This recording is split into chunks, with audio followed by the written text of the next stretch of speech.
Let's get educated. That's why we're here, to bring you the stories impacting K-12 classrooms and college campuses.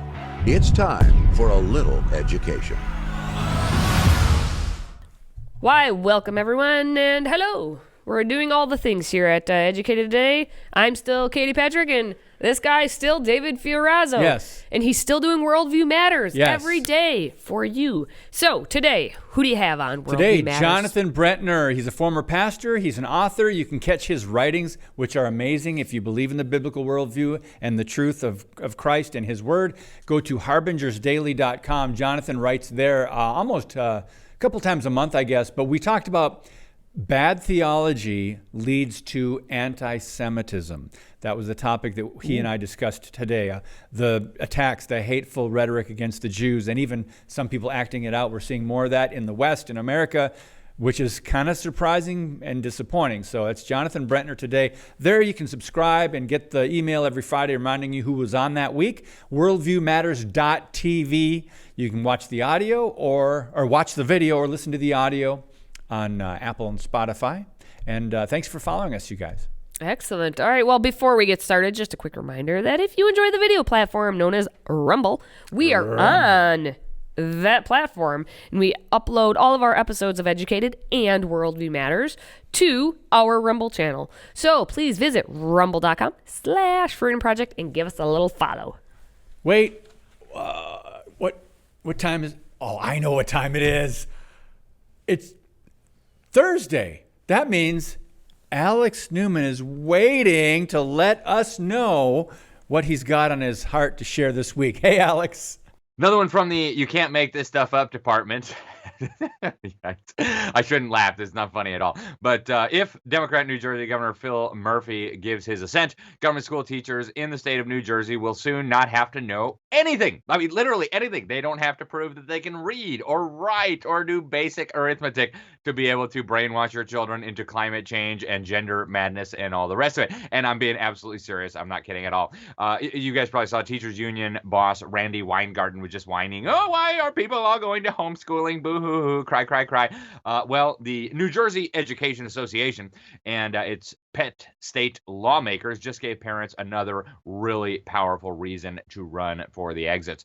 So this NJEA, it's actually an affiliate of the NEA, the radical left-wing extremist group masquerading as a teachers union. They called the basic skills test for teachers a barrier. And so they got their pet lawmakers in the state legislature to pass S1553. This is a bill that would actually remove the basic skills test as a requirement for being able to teach. And so now they're demanding that the governor sign it. And if he does, you will literally need no academic skills at all to brainwash and indoctrinate the helpless children. They put out an alert to all their members. They've got like 200,000 members. They put this out on their website. New Jersey requires that candidates for teacher certification pass a basic skill test, the Praxis Core academic skills for educators, reading, writing, and math. Can you imagine? How dare they do that? I mean, how dare they expect that teachers ought to be able to learn or know how to read, write, and do math to be able to teach in the classroom? It's just, it's so prejudiced and so bigoted and just, it's probably racist and anti-Semitic and homophobic too. It's just crazy. So they actually bragged in this alert about how last year they were able to get another barrier eliminated. This was called the Education Teacher Performance Assessment. They said now it's time to eliminate this other barrier, the basic skills test for teachers. And folks, I know this really sounds like The Onion. This really sounds like the Babylon Bee, but it is absolutely true. They went on to say that when the New Jersey Department of Education adopted changes to the administrative code around teacher certification, it missed an opportunity to eliminate this requirement, which created an unnecessary barrier to entering the profession. And so they called on Murphy to immediately eliminate this unnecessary requirement. So pretty amazing, folks. Reading, writing, and math are an unnecessary barrier and an unnecessary requirement for teaching children. Okay. They didn't quite explain how this was necessary, but if you know anything about what's going on in the government's indoctrination centers, you probably have a good sense of what's going on here.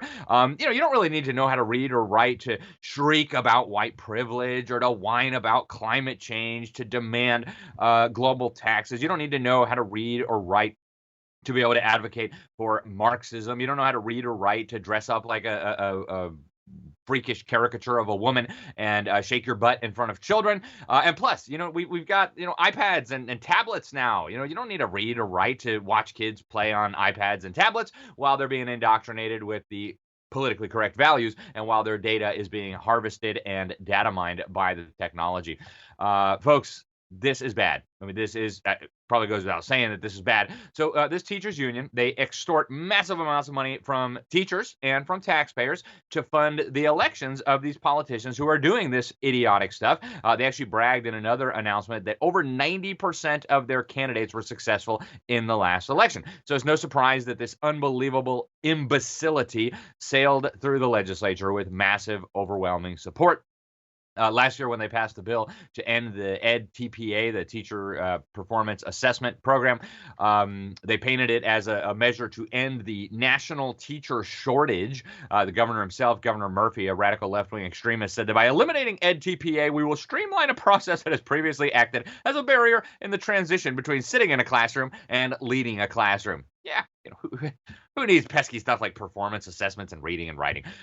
Folks, pretty amazing. But as you know, it comes right after Oregon renewed its decision to end all academic requirements to graduate high school. So now you can graduate from high school in Oregon without knowing how to read, write, or do math. You don't have to be able to write your name. You don't have to be able to read a stop sign to get a high school degree in Oregon.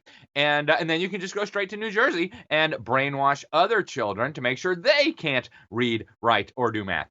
Folks, unbelievable. The teachers union seems pretty oblivious to the damage that they're doing to their own members, let alone the damage that they're doing to these poor children trapped in their brainwash camps. But Americans are increasingly catching on, folks. People look at the school system as a joke. I know this is going to be really hard to believe, but public schools actually have a lower approval rating than Joe Biden, who has a slightly lower approval rating than head lice. And that last part was a joke. But it's easy to see why. So without some dramatic change, folks, I don't know that America is going to survive another generation of this madness. But if you love your children and you want them to be okay, you got to act immediately and get them out of this insane indoctrination system. Thanks, guys. Today's show is sponsored by our friends at MyPillow. Save up to 66% on pristine quality bedding, towels, slippers, signature pillows, and much more when you use the code EDUCATED. That's EDUCATED. Educated. Support this show and a great American company.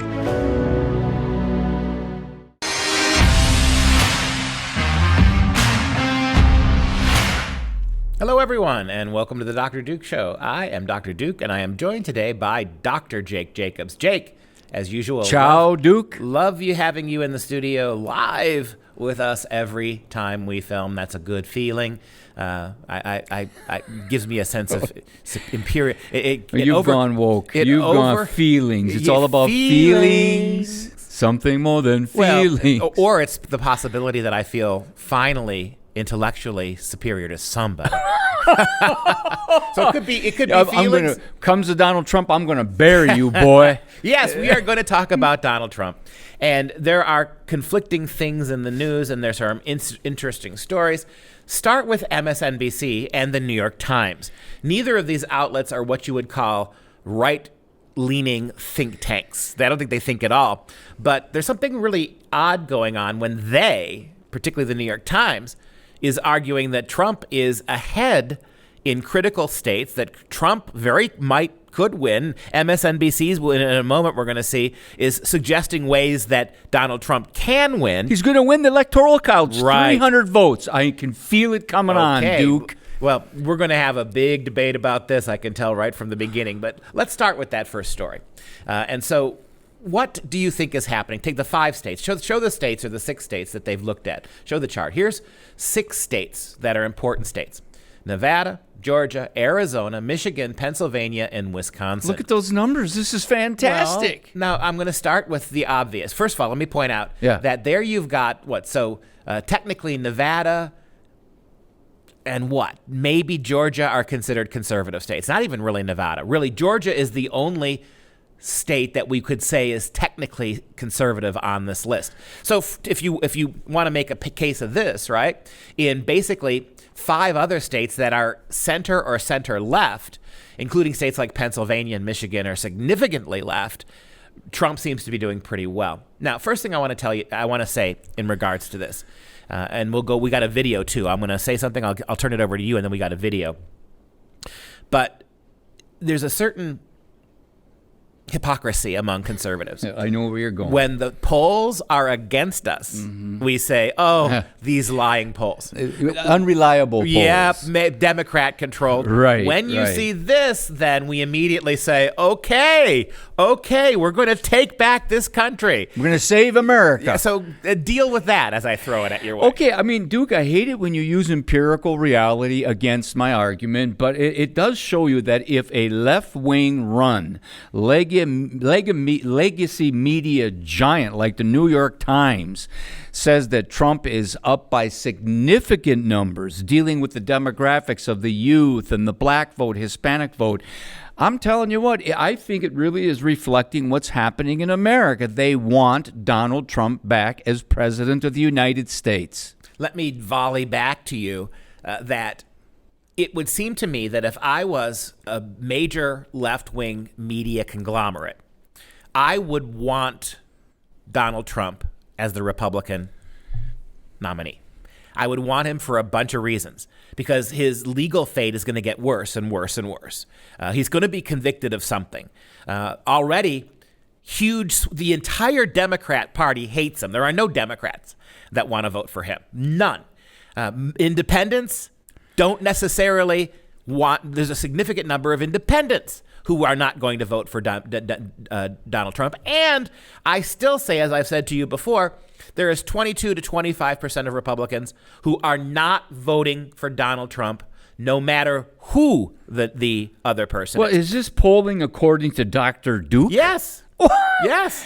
Look, the fact of the matter is that the more they go after Donald Trump and what has been called the permanent coup against President Trump from day one, the more they go after them with these bogus indictments, the more pissed the American people are. And more independents are becoming aware of this. They are actually swinging to Donald Trump. Then explain to me why, if RFK enters the fray, he becomes an independent, more of the independents go towards him and away from the Republican.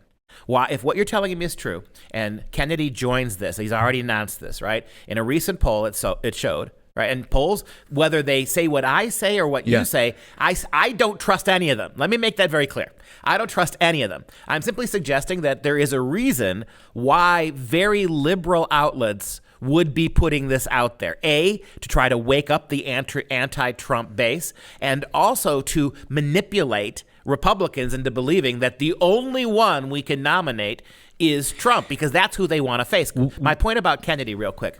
I saw a poll, and polls are all of them, but this one it was interesting. Because of his participation among independents, more independents took his candidacy took more votes away from the Republicans. I'm not surprised. And for the Democrats. Yeah, because typically independents lean more on the left side of the spectrum than the right side of the spectrum. But I still would argue that the independents are seeing this injustice over and over again, and that's why I think they will go more towards Donald Trump. By the way, look at this is right in my neighborhood here. Look at Trump 2024, Save America. When I travel this country, I am literally from here to Nebraska, Michigan, Arizona, I'm literally seeing thousands and thousands and thousands of Trump signs because millions of Americans feel a profound injustice has been done to President Trump. Now, that doesn't mean that President Trump doesn't say stupid things, doesn't tweet stupid things at times. But my God, look at who's running the country right now. Barack Obama's lackey. This old guy right now, and Americans are furious at what's happening. The border situation, illegal immigration, the situation in the Middle East with Israel, Ukraine, the debt, all the issues, the economy, inflation, and Americans are saying a businessman had this country at low inflation, had American energy flourishing like never before. The relationship with Israel, the Abraham Accords, issue upon issue upon issue, Donald Trump did amazing. In fact, people who were doubters like Ben Shapiro and many others were like, holy cow, it's amazing what Donald Trump achieved in his administration. Today is November 8th. Yesterday was November 7th. It was an election day. All the things that you said, all the things that Americans are apparently outraged about did not reflect in one little tiny bit in yesterday's election. Look what happened from Virginia. With the gains made in the legislature 2 years ago in 2022, gone, right? You see that Ohio went overwhelmingly for unrestricted abortion. You see across the country, yesterday, that the things that you listed that people are outraged about did not reflect in the election. And let me go one step further, because we've got to show the video, and I'll turn it over to you after the video. So that's a big problem right there. I mean, and those signs that you see and this enthusiasm as you traffic the country, it was there in 2020 too. And that didn't mean anything. When 2016 it was there, and it meant something. But in 2020, in 2018, 2020, and now 2022, it doesn't seem to have the same effect. Take a look real quick at the video so we can give the audience a little more information to judge for themselves about this so-called survey about Donald Trump. Take a look. Yeah, I think these polls, or this poll, I should say, of various battleground states by the New York Times and CNN, certainly getting a ton of attention, making a lot of Democrats uneasy, and I think for good reason here. Let's take a look.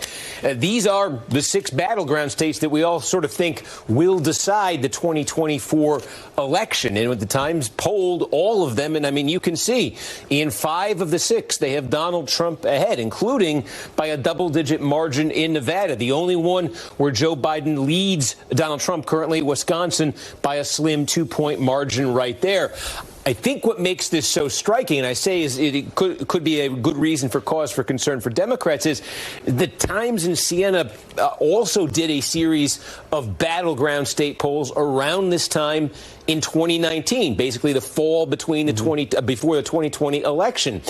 And they matched Biden against Trump, and that polling was very good for Biden. He was leading in most of the battleground states. It became something that his campaign pushed as part of their message to Democratic primary voters of electability.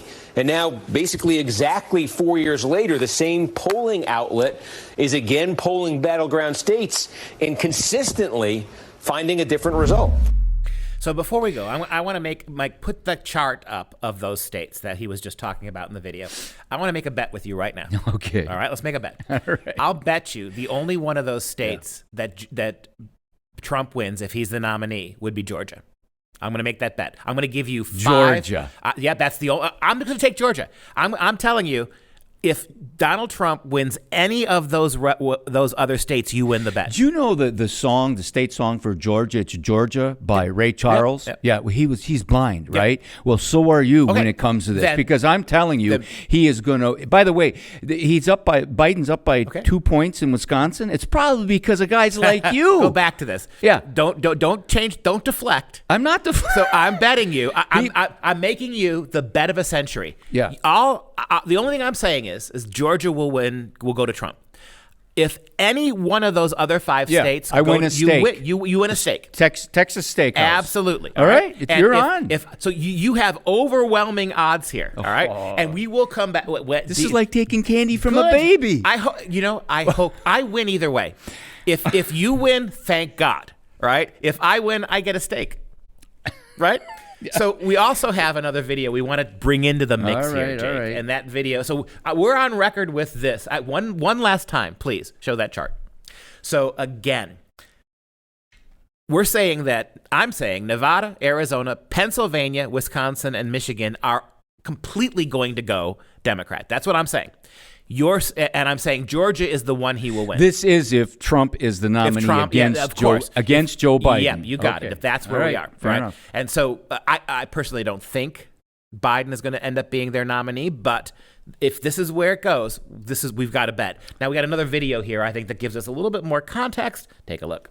The same result from 2020 with the new reapportionment. Biden actually starts off with 3 fewer electoral college votes, Trump with 3 more. And those 3 states where he's shown the biggest improvement Trump has, according to this polling, if he were to flip them, that's Georgia, that's Arizona, that's Nevada. You could see it would still put him short of 270. He'd be 268, Biden at 270. So even if he gets those three, where he's made the biggest improvement, he still will need to win at least one of those Midwest states, Pennsylvania, Michigan, or Wisconsin. And Steve, before I let you go, you mentioned those changing demographics going for Trump. Is that why you think Biden is slightly ahead in Wisconsin, but barely? Yeah, and it's the irony, because the big strength for Trump originally was that he was able to flip these three states, but Biden right now continues to lead in Wisconsin. Trump does in this polling have an advantage in Michigan and Pennsylvania, but Wisconsin in particular, but all three of those states have older populations. In Wisconsin in particular, not a lot of non-white voters in Wisconsin. And actually, if you say what's powering Trump right now to better numbers is surprising support from younger voters and non-white voters, that's actually a recipe to struggle a little bit. The only reason that Biden's ahead in Wisconsin, he probably watches the Dr. Duke show. I mean, look, the economy, it's the economy, stupid. Remember James Carville and Clinton's people used to say that over and over again. And right now, millennials, even woke millennials, are like, look at this old senile guy. Look what he's done to the economy. The demographics are actually swinging. And I know that Trump isn't popular in a lot of ways, but they're saying, we were a lot better off 4 years ago under Donald Trump than we are today. And more blacks are going in that direction. And traditional Hispanics. So my whole point is you pick and choose the polls you like or don't like. In the midst of this, the New York Times to me is reflecting what's happening. But the problem, if we go with your argument, the problem we have is the latest CBS poll as of a couple days ago has Donald Trump up like by 40 points over DeSantis and 50 points over Nikki Haley. There is much more to talk about, but for the rest of the story, check out the full episode of The Dr. Duke Show. If you have a smartphone, tablet, Roku, or Apple TV, consider downloading the Freedom Project Media app. It's 100% free and includes all of our weekly shows, plus lecture series, archive programs, and award-winning animated videos for families like the Presidential Minute, Battles of America, and Heroes of the West.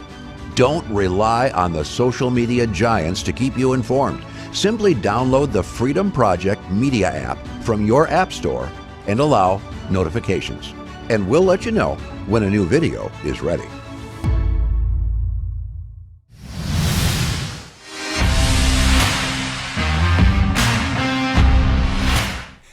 All right, friends, we know the world is getting more high-tech by the day. Everything from smartphones, smart homes, smart cars, and now a company in Finland has designed a smart and lazy way for people to fill up their cars. Katie, isn't this? Did you see this coming? Enter the gas pump robot that will open the fuel tank and fill your tank without you ever stepping foot outside your car. Yikes. And the crowd goes wild. It's called Autofuel, and with 39 million people filling up their tanks every day, this high-tech gas pump could be the next big thing to hit gas stations near you. So let's take a little look-see. When the car arrives in the gas station, the driver gets parking instructions on the screen, much like a car wash. Through number plate recognition, the system receives information about the car, fuel type, and payment. The robot is fully automatic and requires no human interaction at all. Here, it is operating a regular fuel nozzle, but it can also adapt to operate other fuel types like electric plugs or hydrogen nozzles. With robotic refueling, the driver can stay in the car for a short break or go to the shop while the car is refueled.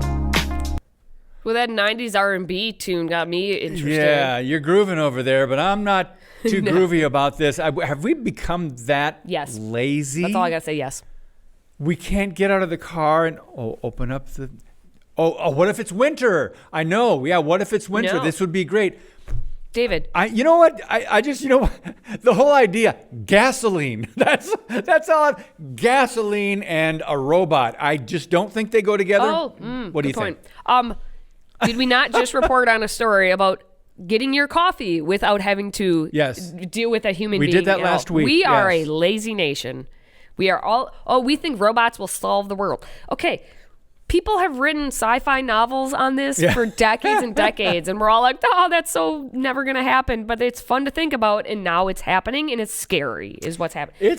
I also am like, come on, people. Like, I don't need a robot to put the gasoline in. Plus, it's always the fun challenge to, like, end it on a 0. Can you stop the pump at just the right time? You're a top offer? Oh, I am. I always have to end call on a 0 top or a it off? 5. Because you know what? When I look at my credit card statement, then I know, that would me, you know, if like someone like stole my card, I know if it was me or not. So what's interesting about this, is it a want or is it a need? Why did they spend probably millions and millions of dollars in research to look into this technology? It's not because in like 50 years ago, 50 years ago, you pull up to a gas station and someone would come out, check your air, put the gas in your car. They check under the hood. Mm-hmm. Those days are long gone. Well, so if this is purely because we're lazy. And we don't want to get out of the car. Well, remember, okay, it wasn't that long ago. We reported on a story from Washington where they were just now allowed to be able to pump their gas. So are they just going to like bypass the humans altogether and go straight to the robots? Right. Never mind. We changed our mind again, you humans. Robots can pump your gas. Oh, boy. Interesting stuff. Yep. Anyway, we're done being crazy over here. Yeah. At least for now. Don't worry. We'll be back next week to give you more crazy. But before we do that, don't forget you can catch Educated on the go by simply subscribing to the podcast on your favorite platform. And if you're just feeling not lazy, if you would leave us a 5-star review, that would be much appreciated by both of us. Or if you can have your robot do that for us. Oh, that would for work you. Too. You know, that for would be you. great. Anyway, for Katie and myself, thank you for watching, for listening, for supporting the show, and sharing, of course. Until next week, stay educated, America.